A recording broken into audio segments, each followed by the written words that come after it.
Bismillahirrahmanirrahim. Assalamualaikum warahmatullahi wabarakatuh. My name is Sri Mulyana Amiruddin. I'm from English Education Class A 2019. And now I would like to explain about the present informed approach. The title of this book is Teaching by Principles and Interactive Approach to Language Pedagogy. So this book is second edition by Douglas Brown. Table of contents. The first one is an informed approach or introduction, and the second one is an enlightened eclectic approach. The third one is communicative language teaching. That are a learner-centered instruction. Next is comparative and collaborative language, and the next one is interactive learning. Next is whole language education, and the next one is content-based instruction, and the last one is task-based instruction. The first one is introduction.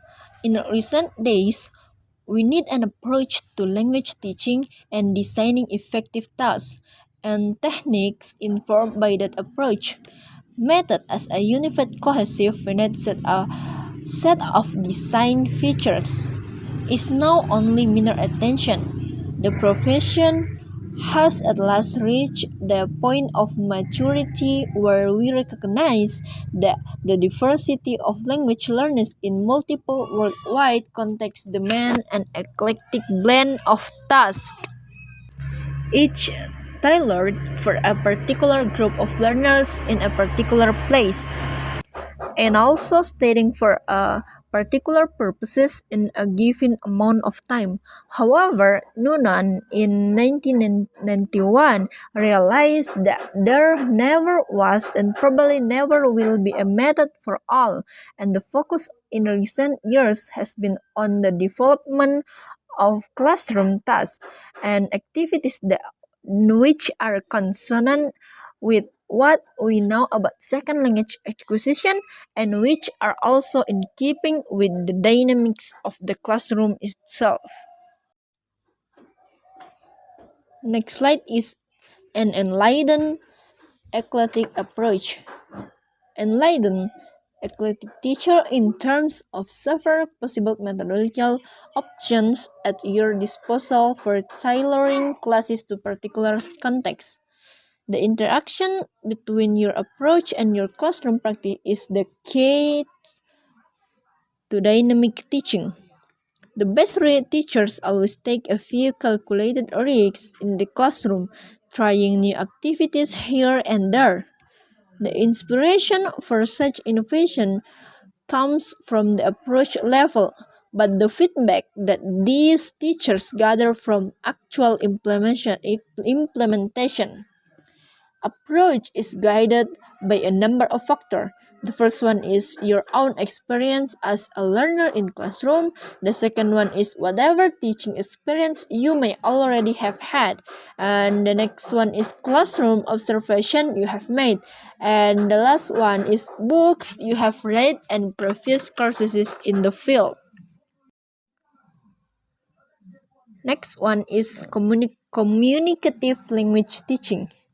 So in the late 1980s and 1990s, saw the development of approaches that highlighted the fundamentally communicative properties of language, and classroom were increasingly characterized by authenticity,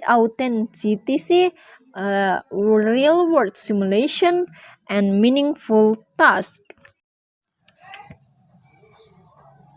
There are several characteristics of communicative language teaching. The first one is classroom goals are focused on all of the components that are grammatical, discourse, functional, sociolinguistic, and strategic of communicative competence. The second one is language techniques are designed to engage learners in the pragmatic, authentic functional use of language for meaningful purposes. The third one is fluency and accuracy are seen as complementary principles underlying communicative techniques. The fourth one is students in a communicative class ultimately have to use the language productively and receptively in our in a rehearsed context outside the classroom. And the fifth one is students are given opportunity to focus on their own learning process to an understanding of their own styles of learning and toward the development of appropriate strategies for autonomous learning. And the last one is the role of the teacher is that of facilitator and guide, not all knowing but over of knowledge. Students are therefore encouraged to construct meaning through genuine linguistic interaction with others. Learner-centered instructions. This technique focus on learners' need and styles and goals. Techniques that give some control. This technique also gives some control to the student. For example, group work or strategy training. Curricula that include the consultation and input of students and that don't presuppose objectives in advance, techniques that allow for students' creativity and innovation. Cooperative and collaborative learning. Cooperative learning is more structured, more prescriptive to teachers about classroom techniques, more directive to students about how to work together in groups, structured exchange of information between learners. In collaborative learning, the learners engage with more capable others, teacher advanced experts, who provide assistance and guidance, according to Oxford in 1997. Interactive learning. So there are characteristic of interactive learning. The first one is doing a significant amount of pair work and group work. The second one is receiving authentic language input in real world context. And the third one is producing language for genuine, meaningful communication. And the next one is performing classroom tasks that prepare them for actual language use out there. And the next one is practicing oral communication to the give and take and spontaneity of actual conversations. And the last one is writing to and for real audience, not contrived ones. Content-based instruction.